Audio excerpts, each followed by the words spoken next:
주시고요. 이 시간 함께 말씀 나누겠습니다. 오늘 주시는 말씀 마태복음 22장 1절부터 14절까지 말씀입니다.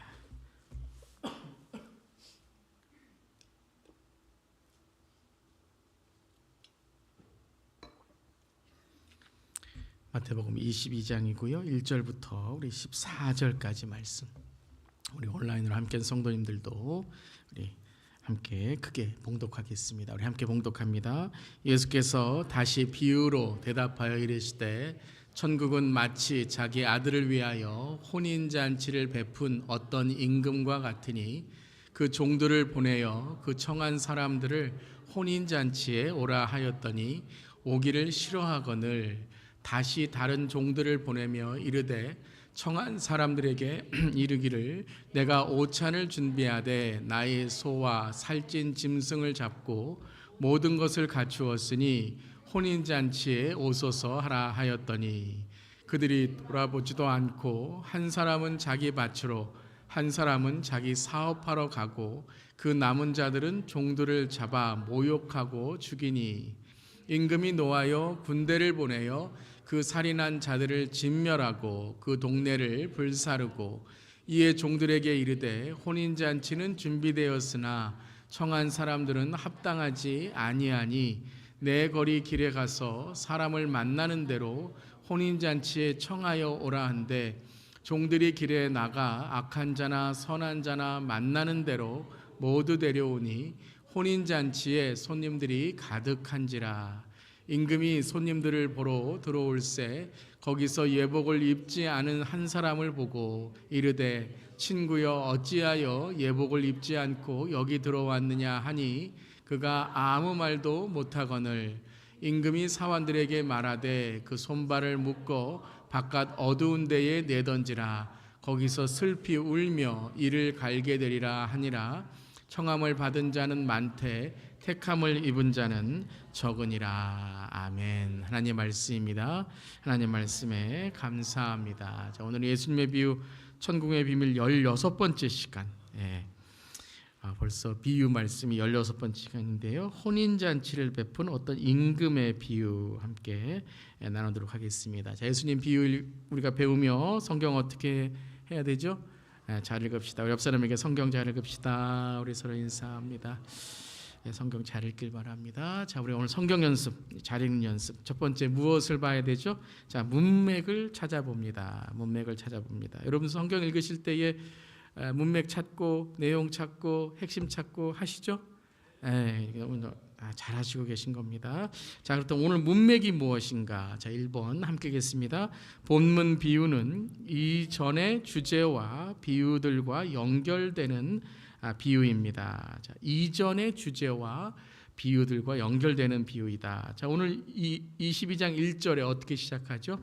다시 비유로 이렇게 시작해요. 다시 비유로. 그러니까 이전의 주제와 특별히 이제 21장에 나온 두 개의 비유와 연결하는 다시 비유로 말씀하시게 됩니다. 자, 그렇다면 우리 21장과 이제 22장까지의 좀 문맥을 본다면 21장 1절부터 11절까지는 무엇에 대한 내용이에요?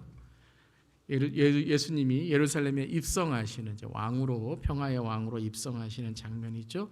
그러고서 12절부터 22절까지는 성전의 사람들을 책망하시는 거다라는 거예요. 그러니까 성전을 청결하셨지만 성전 건물을 청결하신 게 아니라 청소하신 게 아니라 그곳에 사람들을 책망하셔서 영적인 그러한 책망을 하신 것이죠. 그 다음에 23절 46절까지는 예수님의 무엇에 대한 질문이에요? 권위에 대한, 예수님의 권위에 대한 바로 질문, 권위에 대한 어떠한 유대 종교 지도자들의 그 권위에 이제 대항하는 이제 질문하는 그런 이제 내용이 나온 후에 이제 비유 첫 번째는 하나님의 뜻대로 한 아들이다. 그래서 아버지의 권위를 이제 깨달은 아들, 뉘우친 아들에 대한 것이고, 두 번째 이제 비유는 이제 46절까지의 비유는 포도원의 농부들이 이제 불순종한 악한 농부들이죠.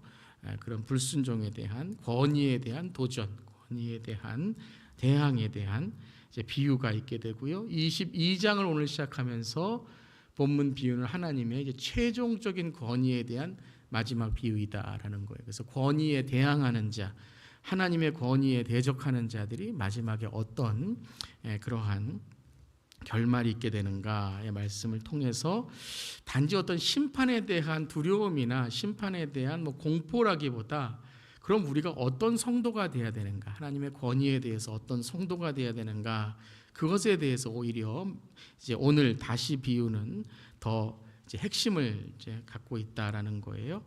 자, 그래서 마태복음 22장 1절에 다시 비유로 이르시되, 함께 읽겠습니다. 천국은 마치 자기 아들을 위하여 혼인잔치를 베푼 어떤 임금과 같으니. 그러니까 오늘 비유는 무엇에 대한 비유예요? 천국에 대한 비유. 그러니까 마태복음 13장의 천국에 대한 비유가 아주 흡사한 그런 서론, 이제 서론의 이 부분이죠. 마치 무엇과 같으니. 무엇과 같다 그랬습니까? 천국은 자기 아들을 위하여 혼인잔치를 베푼 어떤 임금이다, 어떤 임금이다라는 거예요. 그래서 오늘 비유에서는 이제 임금이 나오죠. 임금, 나라의 임금, 나라의 권위자, 나라의 왕에 대한 것입니다. 그래서 이 세 가지의 비유를 좀 연결해서 본다면 21장 23절 32절까지는 이제 하나님이시죠. 그 하나님을 아버지다라고 했어요. 그리고 두 번째 비유에서는 주인이다라고 했어요. 그리고 오늘 다시 비유에서는 임금이다라고 했던 거예요. 그러니까 여러분들이 이제 세 가지의 비유, 그러니까 문맥으로 21장, 22장을 읽을 때에 이게 점점 확대가 되는 거죠. 그러니까 이 하나님 또 이 아버지의 이 존재가 확대가 되는 거죠. 첫 번째는 가정, 작은 데서부터 시작해서 두 번째는 일터, 공동체, 그 다음에는 나라, 어떤 권위가 세워져야 될 장소들을 말씀하시는 거죠. 그래서 가정, 일터, 나라, 이 모든 곳에 하나님은 바로 주관자가 되시고 예수 그리스도가 왕이 되시는 것이다. 그 권위를 인정하는 곳에 무엇이 임한다고요? 천국이 임한다. 하나님의 통치, 하나님의 나라, 하나님의 백성이 임한다. 근데 이제 하나님은 계속해서 어떻게 하시는 거예요? 계속 초청하시는 거예요. 이 천국에 초청하시는 거예요. 아들들에게 초청하시고 농부들에게 초청하시고 오늘은 이제 이 혼인잔치에 초청을 하시게 되는 것이다라는 거예요. 그래서 이 말씀은 이제 누구에게 대상을 하는 거죠? 유대 종교 지도자들. 그래서 21장 이제 마지막에 40절 46절에 함께 읽겠습니다. 대제사장들과 바리새인들이 예수의 비유를 듣고 자기들을 가리켜 말씀하신 줄 알고 잡고자 하나 무리를 무서워하니 이는 그들이 예수를 선지자로 알미더라. 그래서 이 비유를 들으니까 바리새인과 또 대제사장들, 유대 종교 지도자들이 자기에게 하는 비유인 걸 아는 거예요. 그런데 그들이 어떻게 하죠? 예수님을 잡고자 하나. 그러니까 회개하는 것이 아니라 오히려 마음이 찔리거나 어떠한 자기에게 기분이 안 좋은 불편한 그러한 말을 들으면 오히려 더 화를 내고 죽이려고 하지만, 그렇지만 어때요? 우왕좌왕하죠. 이것도 아니고 저것도 아니고. 그래서 무리를 무서워하니, 그러니까 하나님은 안 무서워하면서 사람은 무서워하는 거, 이게 제일 신앙에서 나쁜 거죠. 하나님을 무서워하고 그리고 사람을 우리가 사랑하거나 인도해야 되는데 반대가 된 거죠. 그래서 예수님이 선지자로 알미더라. 이 자기에게 주는, 자기에게 말씀하시는 비유를 알게 되는 거죠. 자, 그럼 문맥으로 대상과 우리 핵심 주제를 본다면요. 대상은 누구예요? 대제사장 유대 종교자인데 오늘 이제 25장에서는 이것이 확대가 되죠.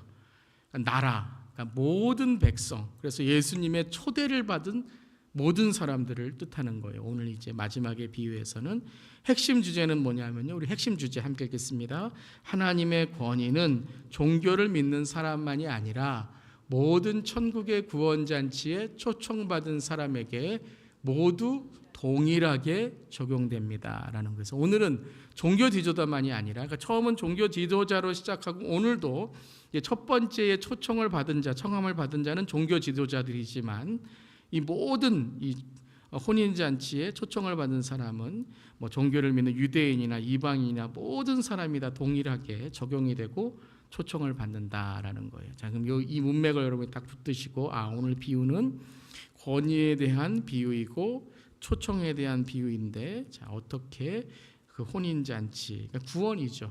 구원받는 자들의 혼인잔치에 우리가 나아갈 수 있는가라는 거예요. 자, 문맥을 여러분 문맥이라는 것은 좀 이렇게 시야를 넓게 하는 거예요. 그 전체 그림을 보고 그 다음에는 이제 하나하나의 숲을 보는 내용을 이제 보는 것입니다. 두 번째는 이제 컨텐트, 내용을 이제 보게 되는 것입니다. 그래서 한 구절 한 구절 읽어 가시면서 문맥을 이제 연결해서 문맥을 통해 내용을 이해하는 것입니다. 자, 22장 1절부터 2절 다시 한번 읽어보겠습니다. 예수께서 다시 비유로 대답하여 이르시되 천국은 마치 자기 아들을 위하여 혼인잔치를 베푼 어떤 임금과 같으니. 천국은 그러니까 뭐라고요? 혼인잔치라는 거예요. 천국은 혼인잔치. 아멘. 여러분, 신앙은 기쁨이 있는 줄 믿습니다. 그래서 성령의 열매는 사랑과 그 다음에 뭐예요? 희락, 기쁨이잖아요. 여러분, 신앙생활 기쁨이 있으시기를 바랍니다. 우리가 예수 믿는 건 기쁨이 있는 줄 믿습니다. 많이 보면 젊은 사람들은 예수 믿거나 교회 가면 재미없다고, 그런데 영적으로 깨닫지를 못해서 그렇죠. 주님과의 이 연합, 주님과의 영적인 사귐이 있으면 이런 그냥 우리 삶을 이렇게 이 쾌락적으로 하는 그런 기쁨과는 비교가 안 되는 거죠. 아멘. 그러니까 이 신앙이 기쁨이 있고 즐거움이 있어야 되는 거예요. 그래서 이 천국은 혼인잔치라는 거예요. 여러분, 예배도 여러분 기쁨이 되시기를 바랍니다. 예배는 뭐예요? 축제. 한번 따라해 보세요. 예배는 축제다. 그런데 사투리 쓰시는 분들은 이제 예배는 뭐라 그러죠? 예배는 숙제다 이러는 거야. 예배는 숙제다. 축제다. 발음을 크게 하셨는데 예배는 숙제다 이렇게 하시니까 이게 웃긴 얘기지만 좀 재미있는 말이지만 정말 우리의 신앙을 숙제처럼 할 때가 있는 거예요. 부담감처럼. 예배도 오늘 예배 여러분 기쁨으로 장원에서 나오신 줄 믿습니다. 그래야 하나님 받으시는 거예요. 근데 뭐 우리가 그런 마음을 가질 수가 있죠. 부담감 때문에 혹은 뭐 직분이 있기 때문에, 저 같은 경우에는 뭐 설교해야 되기 때문에. 근데 여러분, 예배가 기쁨이 되고 설교가 기쁨이 되고 말씀이 기쁨이 되는 줄 믿습니다. 그 이유는 뭐예요?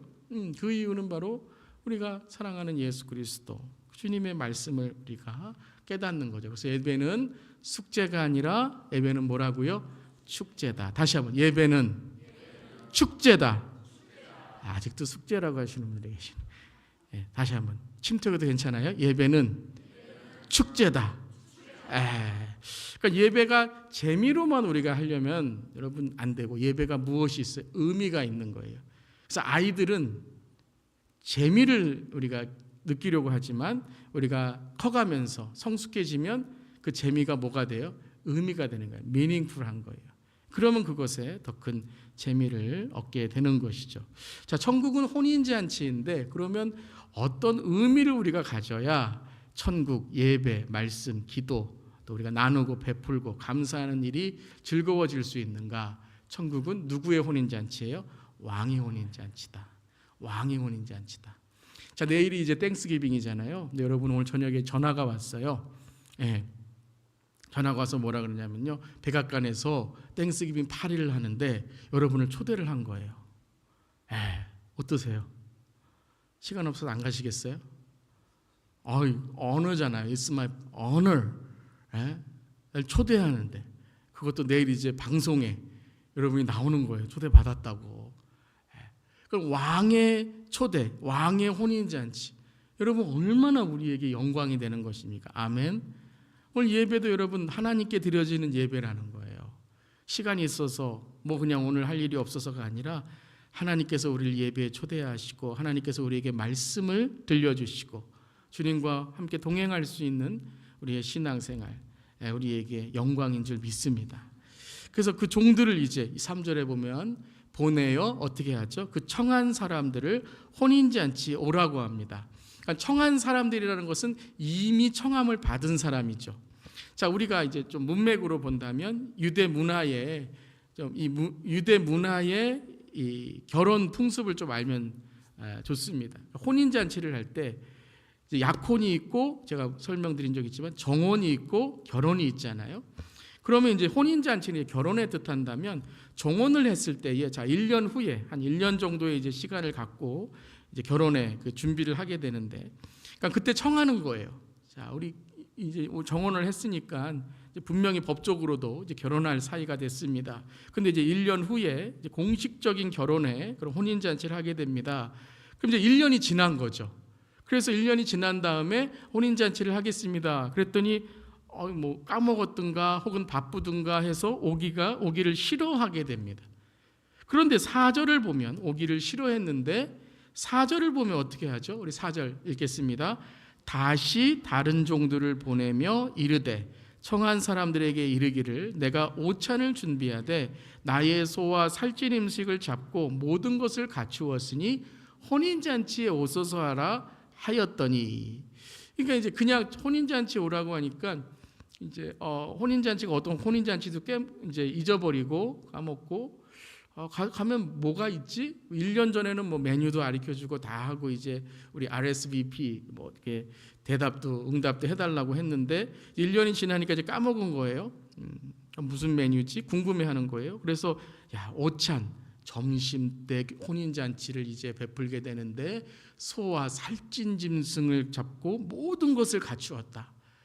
이 정도로 풍성한 음식이 있다라고 하면서 혼인잔치에 꼭 오세요라고 2번을 청하는 거예요. 앞에 있었던 오기 싫어하는 사람을 다시 한번 청해서 뭐 그렇게 그 사람들이 중요하다고 오라고 청하는 거예요. 그랬더니 5절 6절 어떻게 하죠? 함께 읽겠습니다. 그들이 돌아보지 않고 한 사람은 자기 밭으로 한 사람은 자기 사업으로 하러 가고 그 남은 자들은 종들을 잡아 모욕하고 죽이니. 관심이 없는 거죠. 관심이 없는 거예요. 참 사람에게는 관심이 이게 참 중요합니다. 그래서 우리가 뭐가 거듭나야 우리의 삶이 변화된다고요? 관심, 관점, 관계. 그러니까 내 삶에 제일 먼저 관심이 바뀌어야 돼요. 마음의 관심이 바뀌어야 돼요. 관심 없으면 참 힘듭니다. 예수님께 관심 없는 사람은 예배 아무리 말해도 안 돼요. 말씀, 예수님과 대화하는 거, 기도, 관심 없는 사람은요 아무리 말해도 듣지를 못하는 거예요. 전도할 때 우리 그 경험하잖아요. 막 2시간 내내 막 이렇게 설교했으면 진짜 우리 성도님들 다 눈물 쏙 빼겠다. 이런 정도로 막 성령이 임해갖고 막 하는데 관심이 없는 거예요. 관심이. 근데 여러분 한 2시간 전도하다가 안 되는구나 돌아서면 어떤 감동이 오냐면요. 그런데 나는 어떻게 예수를 믿지? 저분은 저렇게 예수를 못 믿는데 나는 어떻게 예수를 믿었지? 하나님 감사합니다. 이렇게 되는 거죠. 관심이 없다는 거예요. 어디에 관심이 있어요? 한 사람은 자기 밭에, 그러니까 자기의 어떤 일상의 일들에 관심이 있는 거예요. 한 사람은 뭐예요? 자기의 사업, 자기의 미래, 자기 어떤 성공의 기준, 거기에 관심이 있으니까 혼인잔치에 아무 관심이 없는 거예요. 그런데 더 나쁜 사람이 어떤 사람이에요? 관심만 없으면 괜찮아요. 그럼 방해만 안 하면 돼요. 그런데 어떻게 한다고? 남은 자들은 어떻게 해요? 그 종들을 잡아서 모욕하고 죽이기까지 한다는 거예요. 아니 나만 예수 안 믿거나 나만 관심 없으면 되는데 나만 그냥 예배 안 나가면 되는데 옆 사람한테 뭐라 그래요? 예배 나가서 뭐해? 내일 땡스기빙인데 맛있는 거 먹어야지. 이러면서 방해하고 그것만이 아니라 뭐예요? 영적으로까지 죽이기까지 하는. 여기서는 진짜 실제적으로 그 남은 자들 종들을 잡아서 모욕하고 죽이니라는 거예요. 그러니까 이게 여러분 어떻게 보면 3가지가 다른 모양일 수도 있지만 이게 하나하나 자기의 일상에 영적으로 관심이 없으면 자기의 성공의 기준에도 관심이 없으니까 어떻게 하죠? 그냥 자기가 관심이 없는 일에 오히려 자기가 창피하니까 자기가 불리하고 좀 이렇게 자기의 삶에 관심이 없으니까 끝에는 어떻게 해요? 모욕하고 죽여버린다는 거예요. 그랬더니 7절에 어떤 일이 일어나죠? 함께 읽겠습니다. 임금이 노하여 군대를 보내어 그 살인한 자들을 진멸하고 그 동네를 불사르고. 그리고 잘 읽으셔야 돼요. 그러니까 앞에 자기의 그 밭으로 간 사람, 사업하러 간 사람은 죽은 거 아니에요. 그 사람들이랑 관심 없으니까 그 사람들은 오히려 그래도 나중에 기회 있으면 돼요. 그런데 자기 안 하는 걸 넘어서 다른 사람까지 방해하고 자기가 안 하니까 다른 사람까지 모욕하고 죽이는 그 살인한 자들을 진멸하고 그 동네를 불사르고 그들의 불순종과 불신앙을 심판하신 거죠. 자, 여기까지 7절은 누구에 대한 내용일까요? 첫 번째 청함을 받은 자들이에요. 첫 번째 청함을 받은 자들은 누구예요? 유대인들을 뜻하는 거예요. 유대인들을. 그러니까 첫 번째의 이 대상, 그러니까 1차 독자, 1차 대상자들, 유대인들. 그러니까는 율법을 받고 하나님께 선택하셔서 구약에 그들을 인도하시고 출애굽하게 하시고 또 그들에게 가나안 땅으로 인도해서 그래 너희들 이 정도 했으면 하나님 전하고 하나님 잘 믿고 살아야지. 근데 오히려 배부르고 등 따스 하니까 하나님을 거역하고 나중엔 예수님을 죽인 자들, 이 첫 번째 청함을 받은 유대인들이죠. 자, 첫 번째에 청함을 받은 자들이 있으면 이제 두 번째 청함을 받은 이제 무리들이 있는 거죠. 8절과 9절 함께 읽겠습니다. 이에 종들에게 이르되 혼인 잔치는 준비되었으나 청한 사람들은 합당하지 아니하니. 이 청한 사람들이 누구예요? 유대인들은 이제 합당하지 아니하니. 합당하다는 게 뭐냐면 이게 불법이라는 거예요. 예. 뭐 율법, 뭐 기도, 뭐 주여 주여 그래봤자 뭐 내가 구약을 믿어요, 뭐 예언을 믿어요, 뭐 내 뭐 몇 대예요, 뭐 우리 아들은 누구예요, 내 남편은 누구예요, 뭐 아버지는 누구예요. 그게 여러분 우리를 구원시키는 게 아니잖아요. 내 믿음으로 내가 구원받는 거잖아요. 합당하지 않다, 불법이다, 하나님의 뜻에 합당하지 않다. 우리 첫 번째 비유에서는 뭐예요? 마다들 합당하지 않다. 그래서 어떻게 하죠? 계속 읽겠습니다. 내 거리 길에 가서 사람을 만나는 대로 혼인잔치에 청하여 오라 한대. 내 거리는 그냥 보통 거리를 말하는 거예요. 그냥 아무 거리나 가서 내 거리에 가서 사람을 만나는 대로 혼인잔치에 청하여 오라고 합니다. 누구까지도요? 10절 종들이 길에 나가 악한 자나 선한 자나 만나는 대로 모두 데려오니. 혼인잔치에 손님들이 가득하다는 거예요. 조금 여러분 이해 안 되실 수도 있어요. 아니 악한 자를 어떻게 혼인잔치에 데리고 오나? 악한 자를 어떻게 이 천국에 들어오라고 하나? 여기에 선과 악은 누가 말하는 선과 악이에요? 종교 지도자들이 말하는, 유대인들이 말하는 정하고 부정한 자들을 말하는 거예요. 그러니까 하나님이 선과 악이 아니라 사람들이 보기에 저 사람은 어떻게 혼인잔치에 와? 어떻게 저 사람은 절대 못 오지. 한 이 정도는 돼야지. 뭐 이만큼은 살아야지. 뭐 이만큼은 배워야지. 뭐 이만큼은 배경이 있어야지. 제일 악한 자는 뭐예요? 유대인들이 보기에 이방인들이잖아요. 이 출신 배경, 어떻게 저런 사람들이 혼인잔치에 들어올 수 있냐? 아이디 보자. 이런 거죠. 이게 그러니까 선악이 하나님의 선악이 아니라 예수님은 지금 이제 꼬집어 말씀하시는 거죠. 너희들이 말하는 선악의 사람도 하나님 앞에서는 선과 악이 아닐 수 있다. 손님들이 혼인잔치에 가득 찬 거죠. 자, 첫 번째는 유대인들이라면 두 번째 청함받은 사람은 누구예요? 이방인들이죠. 이방인들. 두 번째 청함받은 자는 이방인을 뜻하는 것입니다. 자, 그런 다음에 이제 여기서 끝나면 우리가 그러면 이방인들을 사랑하시고 이방인들을 다 구원으로 초대하시는구나. 그런데 이렇게 우리가 생각하면 그럼 유대인들은 하나도 못 들어오고 이방인들은 들어오나?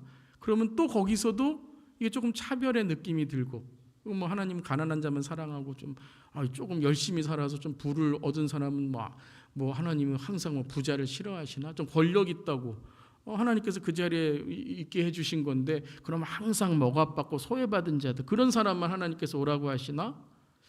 그냥 그렇게 생각할 수 있다는 거죠. 그런데 여기서 끝나는 것이 아니라 동일한 적용을 하시는 거예요. 이제 아주 중요한 이 세 번째 포인트가 중요한 거죠. 세 번째에 이 사람이 중요한 거예요. 그래서 11절에 이렇게 시작합니다. 함께 읽겠습니다. 임금이 손님들을 보러 들어올새 거기서 예복을 입지 않은 한 사람을 보고 이르되 친구여 어찌하여 예복을 입지 않고 여기 들어왔느냐 하니 그가 아무 말도 못합니다. 이 세 번째 사람은 어떤 사람이에요? 예복을 안 입은 사람이에요. 혼인잔치에 예복을 안 입었어요. 그래서 이 임금이 가서 친구여 책망하는 게 아니에요. 첫 번째는 뭐냐 하면 확인하는 거예요. 왜 예복을 안 입었느냐? 그런데 아무 말도 못한다는 거예요. 이것에 대해서는 조금 있다가 우리 핵심에서 우리가 함께 보겠는데요. 아무 말도 못하니까 이제 이 친구여 어찌 예복을 입지 않고 여기 왔느냐, 아무 말도 못하니까 13절에 자, 이게 이제 갑자기 이제 분위기가 아주 이렇게 무서워지죠. 함께 읽겠습니다.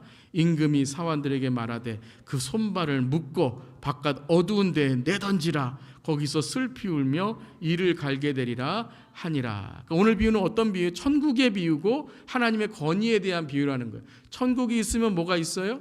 지옥이 있는 거예요. 하나님의 권위가 있으면 뭐가 있는 거예요? 심판이 있는 거예요. 그러니까 우리가 단지 어떤 구원의 입장만이 아니라 바로 이 구원에 합당하지 않는 사람, 물론 유대인에 합당하지 않았던 청함을 받았지만 오지 않은 사람도 있지만 또 한 그룹 안에 있었던, 이방인 그룹 안에 있었던 예복을 입지 않은 사람의 이야기가 오늘 있다라는 거죠. 그래서 오늘은 세 부류예요. 유대인, 이방인, 그리고 예복을 입지 않은 사람. 그래서 오늘 포인트는 어찌 보면 유대인과 이방인은 앞에 두 가지의 비유에서 이미 말씀하셨어요. 여기서 끝나면 안 된다는 거예요. 더 중요한 핵심을 예수님이 말씀하시고 이제 하나님의 권위에 대해서 말씀하시는 거죠. 자, 우리가 이렇게 질문할 수 있어요. 아니, 오라고 할 때는 언제고? 내가 언제 들어가겠다고 했나? 그리고 내가 무슨 옷이 있어? 그렇잖아요. 유대인들은 그렇지만 이제 내거리의 길에 있는 사람들은 그래도 여러분 조금 그 유대인이나 종교 지도자들보다는 조금 삶에 부족한 사람들이잖아요. 옷이 없을 수도 있잖아요. 근데 옷 하나 입지 않았다고 아니 지옥에 보낸다고? 그러면 처음부터 들어오지 말라고 하던가. 그래서 여러분 이런 질문을 이제 하실 수 있다라는 거예요. 그래야지만 오늘 이야기를 좀 더 깊게 들어가게 되는 거죠. 그냥 이방인들은 다 하나님 사랑하시고 유대인들은 다 이렇게 하셨구나. 그게 아니라 13절까지 아니 왜 예복이라는 것에 대해서 이렇게 강조를 하시지? 근데 14절이 이제 마지막 결론의 말씀이죠. 함께 읽겠습니다. 청함을 받은 자는 많되 택함을 입은 자는 적으니라. 그러니까 청함을 받았다고 다 택함을 받은 게 아니다라는 거죠. 그러니까 청함이라는 건 뭐예요? 청함, 인비테이션, 초대받은 거예요. 오늘 여러분 우리 모든 성도님들에게 예배가 열려있는 줄 믿습니다. 누구나 들어오실 수 있어요. 누구나. 그런데 다 들어오시지 않았잖아요. 어디 계세요?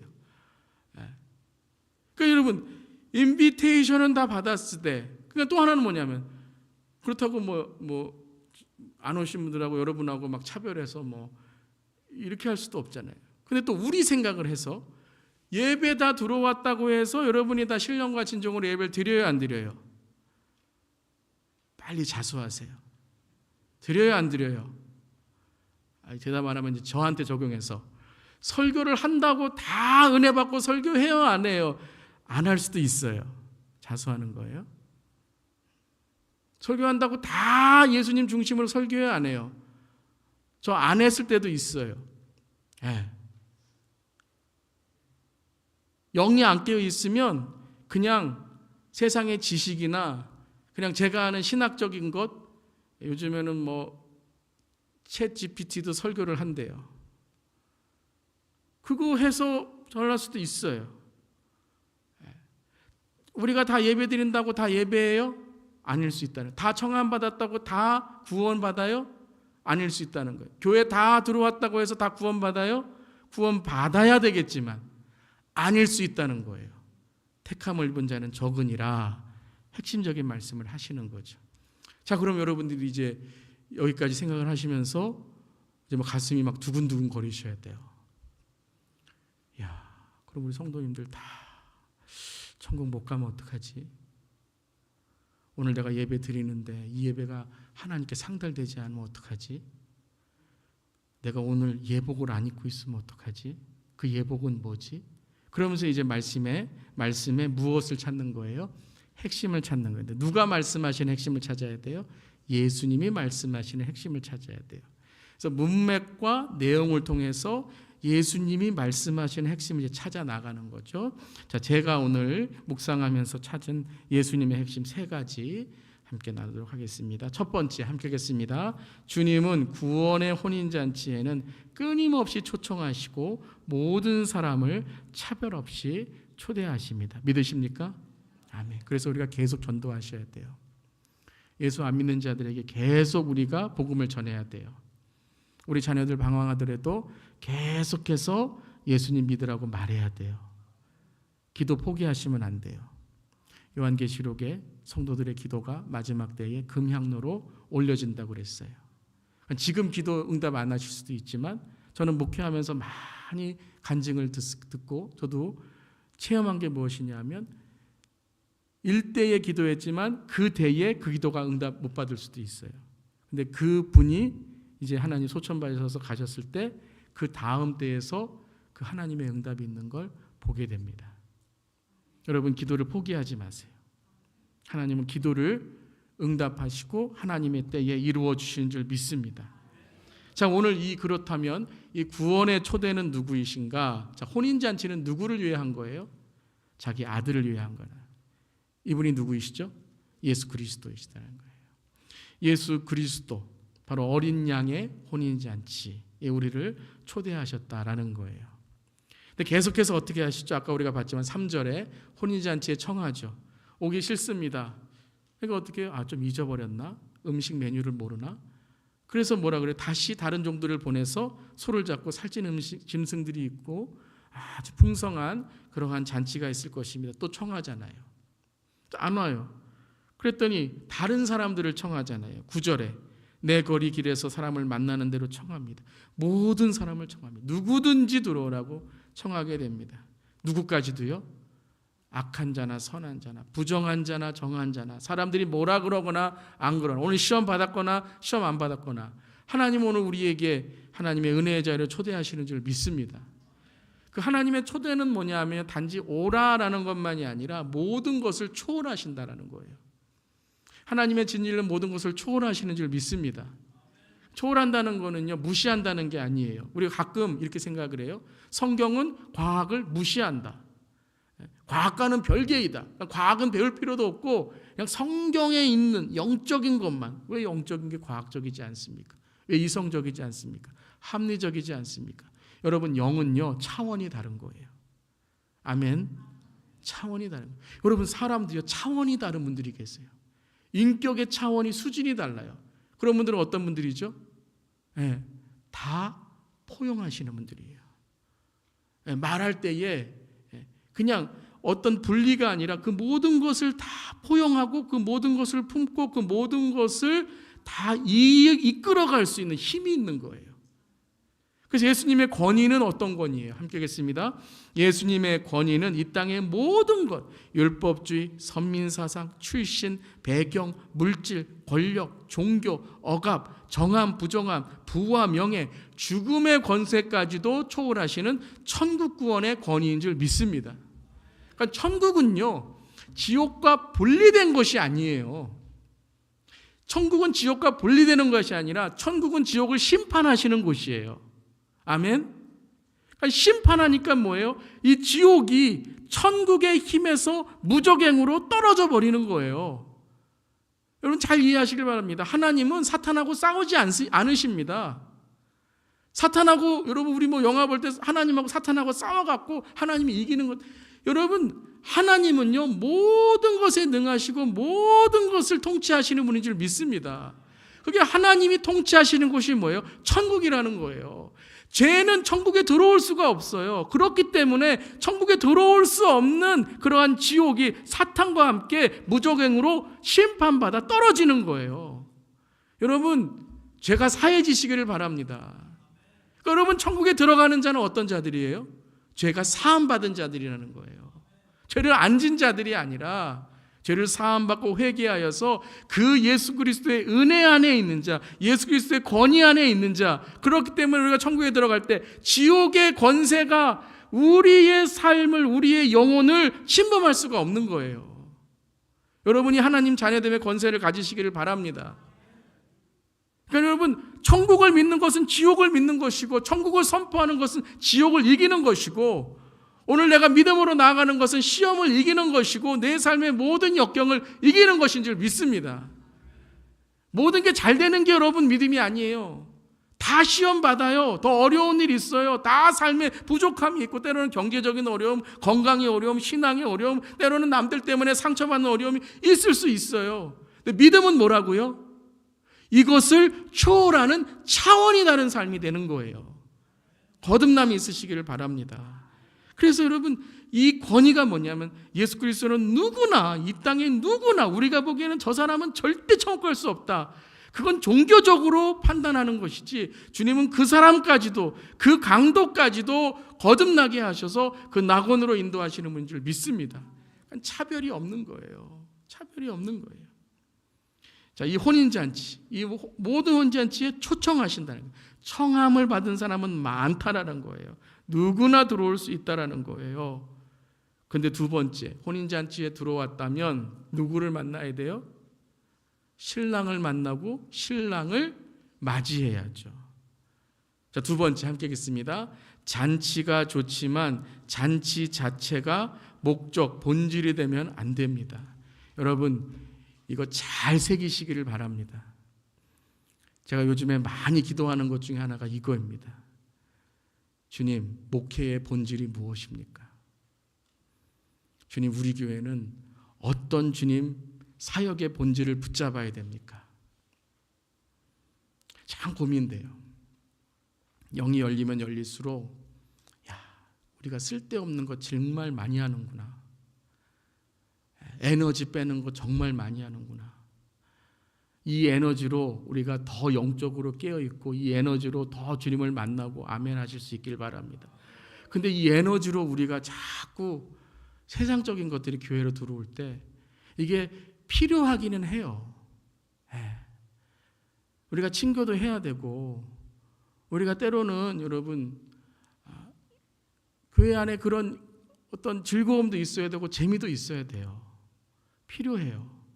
그런데 너무 안타까운 건 뭐냐면 거기서 끝난다라는 거예요. 거기서 끝난다라는 거예요. 밥 잘 먹고 이제 예배 드리려고 하는데 안 보이면 안 되잖아요. 자, 우리가 친교한 다음에 이제 성역 공부합시다 그러는데 가야 됩니다 그러고 가방 들고 가면 안 되잖아요. 그러니까 목장에서도요, 식사는 짧게, 가시기 전에. 아멘. 그러니까 본질을 우리가 잃어버리면 안 된다는 거예요. 이제 고민이 그거예요. 하나님, 필요한데 교회가 조금 더 활발해지고 교회가 좀 활달해지고, 또 그리고 이렇게 좀 교회에 적응하지 못하는 분들을 이렇게 인도해야 되고, VIP들 여러분 처음부터 성경 얘기하면 적응 못 하시잖아요. 그래서 우리가 처음에 목장 모임할 때 VIP, 정말 잃어버린 영혼들이 오시면 성공부하지 마시고 그분들과 함께 교회가 이런 곳입니다, 막 즐겁고 재밌고 활달하고 이렇게 하시길 바랍니다. 그런데 그걸로 한 달을 하고 그걸로 두 달을 하고 그분이 중심이 돼갖고 그냥 성공부나 뭐 어디 있는지도 모르고 그냥 계속 친교만 하고 있다면, 아니 무엇이 본질이고 무엇이 목적입니까? 고민이에요, 여러분. 평생 고민이 될 것 같아요. 필요하지만 이게 에너지를 너무 허비시키는, 사역 중요하지만 이게 일이 되면 안 되잖아요. 봉사 중요하지만 이것이 우리를 번아웃 시키면 안 되잖아요. 핵심을 붙드는 우리 모두기를 바랍니다. 이제 자꾸 고민해야 된다는 거예요. 고민. 무엇이 정말 본질입니까? 그래서 여러분, 이 8절을 보면 너무 마음 아픈 것이, 먼저 믿고 먼저 율법을 받고 먼저 구약을 알고 예언을 알고 메시아를 준비한 그 예했던 유대인들이, 저 같은 건 모태신앙으로 태어난 그러한 하나님의 은혜가 있는 제가, 처음 된 자가 나중되고 모태신앙으로 태어났다고 해서 천국 가는 거 아니잖아요. 근데 청한 사람들은 합당하지 아니하니. 여러분, 이 말 듣지 않기를 바랍니다. 이 말 듣지 않기를 바랍니다. 주여 주여 하는 자만 다 천국에 들어가는 것이 아니라 하나님의 뜻대로 하는 자가 하나님께서 합당한 자라고 여기시는. 그래서 여러분, 참 저도 뭐 그런 마음을 갖을 때도 있지만 우리 모두 다 너무 쉽게 신앙생활 하려고 하는 것 같아요. 그래서 함께 읽겠습니다. 천국, 천당, 극락, 은혜, 사랑은 좋은데 회개, 거듭난, 훈련, 용서, 십자가를 지고 살아가야 하는 예수님의 천국을 싫습니다. 그냥 다른 천국 달라는 거예요. 쉽게 하는. 그래서 여러분 지옥을 안 믿는 거예요. 하나님은 사랑이시라는데 하나님은 다 받아주신다는데 받아주시는 게 있지만 거기에 죄를 사함받고 회개해야 그것이 하나님의 그 정결하고 깨끗하심에 우리가 합당할 수 있는 거죠. 하나님의 공의와 사랑이시잖아요. 그런데 천국, 천당, 극락, 은혜, 사랑 이렇게 그렇게 좋은 거는 참 사람들이 좋아해요. 참 많아요. 그런데 회개, 거듭남, 훈련, 용서하자, 십자가를 지고 가자, 이렇게 일찍 일어나서 예배드리자, 이런 것들은 힘들죠. 힘들지만 우리가 힘든 것이 아니라 가치 있기 때문에 우리가 더 주님께서 우리를 축복해 주는 줄 믿습니다. 우리 모두의 이제 회개예요.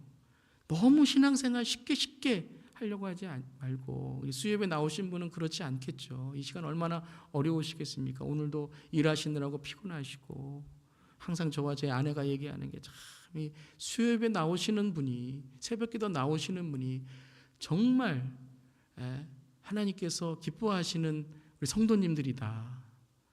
아멘 안 하신 거 보니까 겸손하셔서 그런 거죠. 오늘날의 성도님들 서운해하지 마시고 그곳에서도 더 열심히 예배드리시길 바라며 댓글로 아멘, 아멘, 우리 입으로 아멘, 아멘, 그런 것 같아요. 그래서 맏아들이 처음에는 하더니 가지 않잖아요. 근데 둘째 아들은 어떻다고요? 실소이다 했는데 고민하는 거예요. 이게 정말 아들됨이 맞나? 뉘우치고 간 거죠. 우리 지난 시간에 또 나누었지만 다시 한번 읽어보겠습니다. 하나님의 말씀과 신앙의 본질보다 종교의 전통과 자신의 신념을 더 중요하게 여긴 왜곡된 권위주의. 자신의 집은 아름답게 꾸미고 시간을 들여 깨끗하게 하면서도 하나님의 성전은 관심도 없고 영적으로 타락하게 하며 내 마음대로 말하고 행동하는 교만. 세상의 권력에는 복종하면서도 하나님의 권위는 부정하고 거역하는 불신의 종교적 모습들.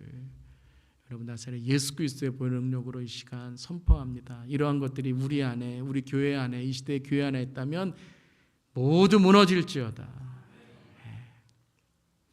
그래서 이제 유대인들 첫 번째 청함받은 자들 합당하지 않다. 얼마나 안타까운 일입니까?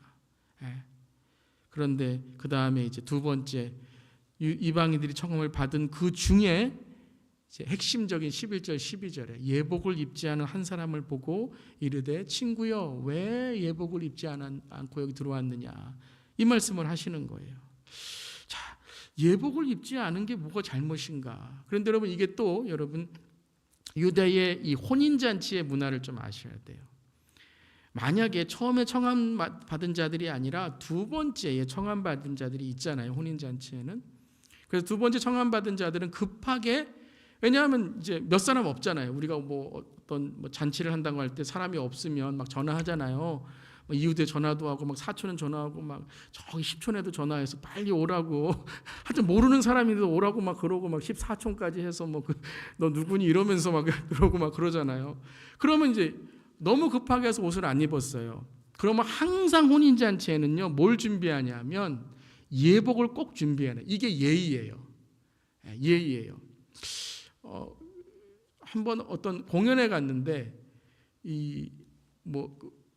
자켓을 입고 들어가야 했는데요. 근데 자켓을 준비 안 했다 그러니까 거기 여러 벌 여기 준비해 놨다고 해서 이렇게 렌트를 해주더라고요. 그것뿐만 아니라 제가 오늘 이렇게 생각하면서 우리 군대에 가면 가져가야 될 물건이 있지만 여러분 군대에서 주는 게 있죠. 뭘 주죠? 군복을 주잖아요. 군복은 자기가 가져가서 하는 게 아니에요. 공통적으로 주는 게 거기에 규격에 맞게 주는 거예요. 예복도 그렇다라는 거예요. 예복의 가장 중요한 건 그 혼인잔치에 혹은 그 모임의 기준, 규칙에 맞는 거예요. 합당한 거예요. 자기가 마음대로 준비하는 것이 아니라 그 모임의 그 혼인잔치에 합당한 옷을 입고 오는 거죠. 그렇기 때문에 이미 청함을 받은 자는 그걸 준비할 수 있지만 청함을 못 받은 자는 자기 마음대로 입고 오면 안 되니까 꼭 혼인잔치의 그 주인은 꼭 예복을 준비해야 된다는 거예요. 그걸 입혀줘야 된다는 거예요. 그런데 이 사람은 뭘 안 입었어요? 예복을 안 입는 것만 아니라 그 주인이 준 예복을 거절한 거예요. 그러니까 청함을 받은 두 번째 청함을 받은 자 중에도, 이방인 중에도, 그 귀한 청함을 받은 자들의 중에도 누가 있다고요? 권위를 대적하는 자가 있었다라는 거예요. 그 권위를 무시하는 자들이 있다라는 거예요. 그러고서 뭐라는 거예요? 그냥 내 마음대로 내가 원하는 옷 입고 혼인잔치 하면 되지. 뭘 그걸 또 뭐 번거롭게 입냐. 그걸 뭐 입고 내가 있냐. 내 마음대로 있다가 내가 원하는 대로 있다가 나는 혼인잔치에 그냥 즐기다가 가겠습니다라는 거죠. 함께 읽어보겠습니다. 혼인잔치에서 친한 사람도 만나고 맛있는 것도 먹고 노래도 한번 하고 시원한 음료수도 마음껏 먹고 가지만 정작 신랑을 만나지 않고 혼인잔치에 참여하지 않은 방청객, 이 사람이라는 거예요. 제가 이걸 쓰면서 자꾸 교회를 나오지만 친한 사람도 만나고 맛있는 것도 먹고 노래도 한번 하고 음료수도 먹지만 예수님 못 만나고 가는 분들, 주님 없게 하여 주시옵소서. 그러니까 이 예복을 안 입는 자는 단지 예복을 안 입는 것이 아니라 유대인들과 똑같은 반응을 한 자, 혼인잔치에 합당하지 않은, 혼인잔치의 권위에 합당하지 않은 자다라는 거예요. 자, 그렇다면 이제 청함받았다고 다가 아니라는 거죠. 자, 세 번째 마지막 포인트입니다. 혼인잔치에 청함받았다고 해서 모든 것이 다 끝난 것은 아닙니다. 사랑하는 성도 여러분, 청함받았다고 다 끝난 게 아닙니다. 구원받았다고 다 끝난 게 아닙니다.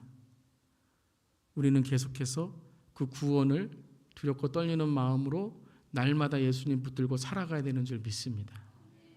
하나님의 편에서는 칭의는 완성된 거예요. 하나님의 편에서는 하나님이 우리를 선택하셨기 때문에 하나님이 우리를 선택하신 건 누구도 끊을 수 없습니다.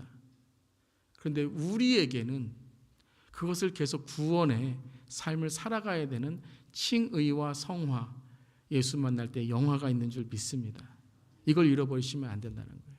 이걸 잊어버리시면 안 된다는 거예요.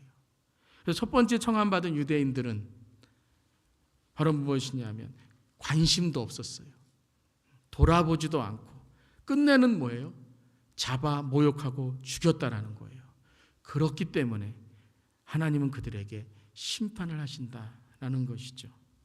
즉 첫 번째 청함을 받은 유대인들은 권위를 무시하고 권위에 대적했다라는 거예요. 나 교회 오래 다녔다고, 나 성경 좀 안다고, 나는 뭐 몇 대 가문에 태어났는데 우리 아버지는 누구이고 내 남편은 누구이고 내 아내는 누구이고 우리 자녀는 누구이고 내가 얼만큼 이 율법에는 아는데 내가 뭐 무슨 직분, 내가 뭐 무슨 신학, 이런 것을 앞세워서 뭐예요? 하나님의 권위에 무시할 뿐만 아니라 대적하는 자들이었다라는 거예요. 두 번째 청함을 받은 이방인들이 있다라는 거죠. 그 중에 어떤 사람이요? 예복을 안 입은 자. 근데 오늘 12절에 아주 오늘 말씀에서 핵심적인 말씀이 뭐냐면 그가 아무 말도 못하거늘이라는 거예요. 아무 말도 못하거늘. 저는 아무 말도 못하거늘 읽고 묵상하는데 두 가지가 생각나요. 첫 번째는 뭐냐면 무지하다는 거예요. 무지하다. 지금 누가 나를 청했는지 모르고 무지한 거예요.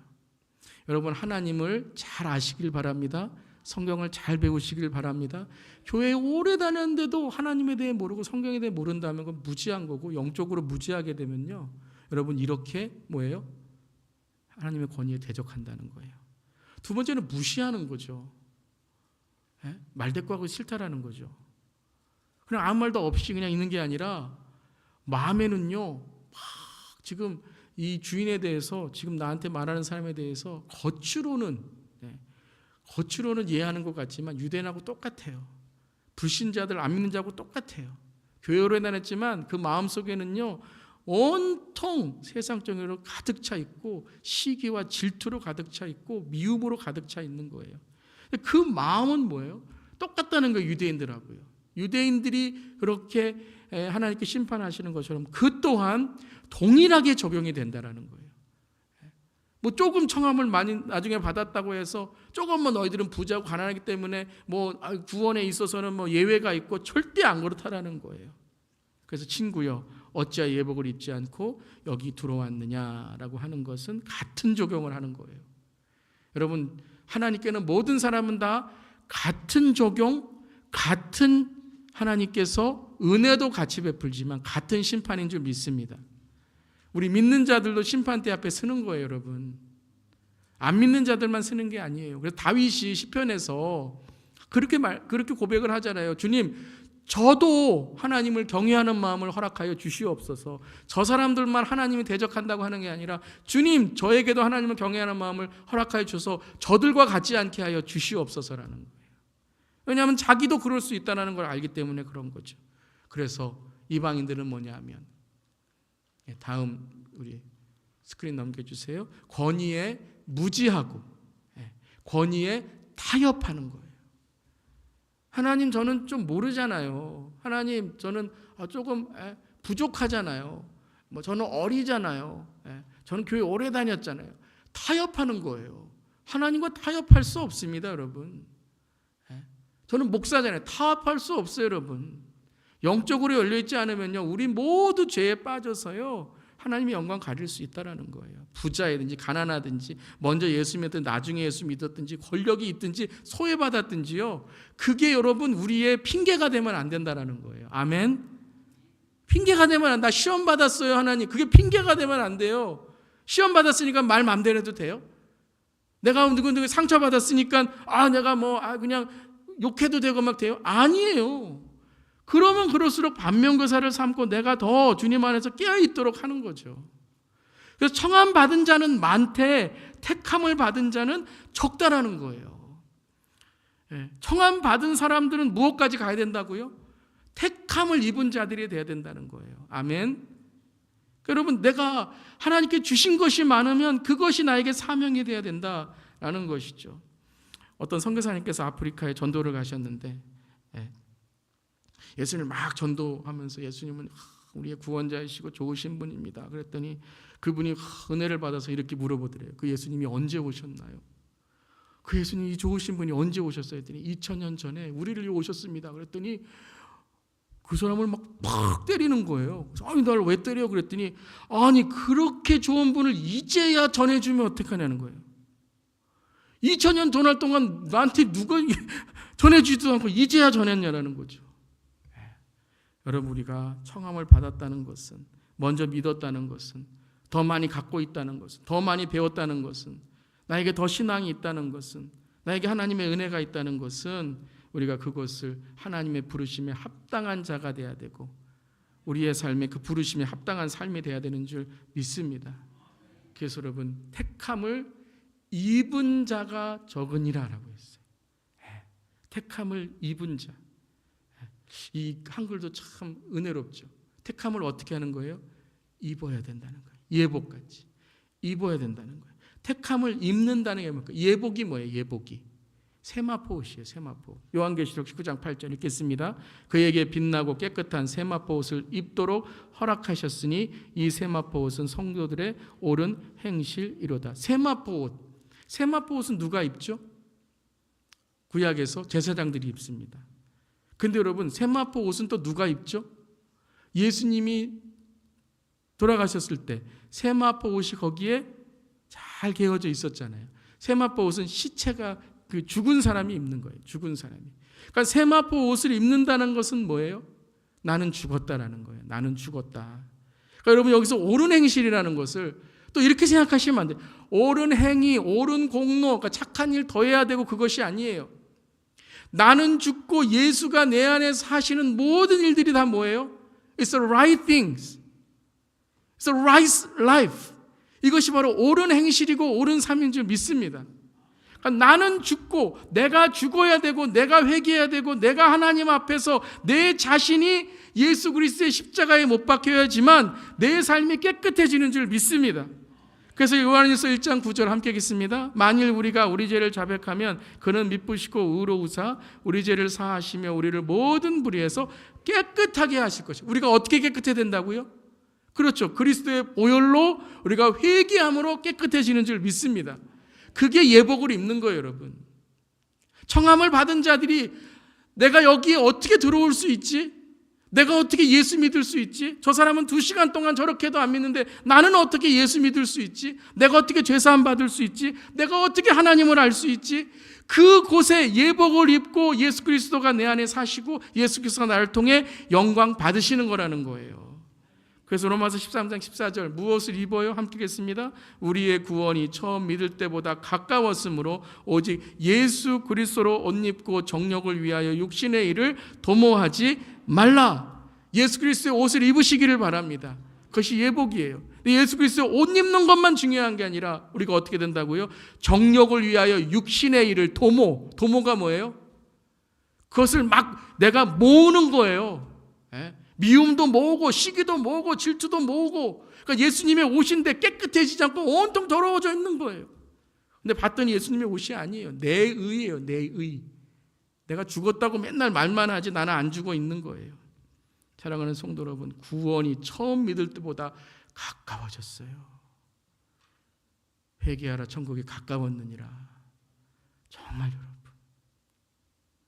예수 그리스도의 옷 입고 나는 죽고 예수로 살아야 되는 줄 믿습니다. 이사야 61장 10절 함께 읽겠습니다. 내가 여호와로 말미암아 크게 기뻐하며 내 영혼이 나의 하나님으로 말미암아 즐거워하리니 이는 그가 구원의 옷을 내게 입히시며 공의의 겉옷을 내게 더하심이니 신랑이 사모를 쓰며 신부가 자기 보석으로 단장한 같게 하셨음이라.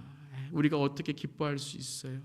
바로 예수 그리스도의 옷, 이 구원의 옷, 공의의 겉옷, 그리고 우리가 신랑이 사모를 쓰며 신부가 자기 보석을 단장한 같이 우리가 오로지 예수님 앞에서 우리의 삶이 단장하고 예수님과 동행하는 삶이 되어야 되는 줄 믿습니다. 그때 신앙이 기뻐 즐거워하게 되는 거예요. 여러분이 핵심을 놓치지 마시길 바랍니다.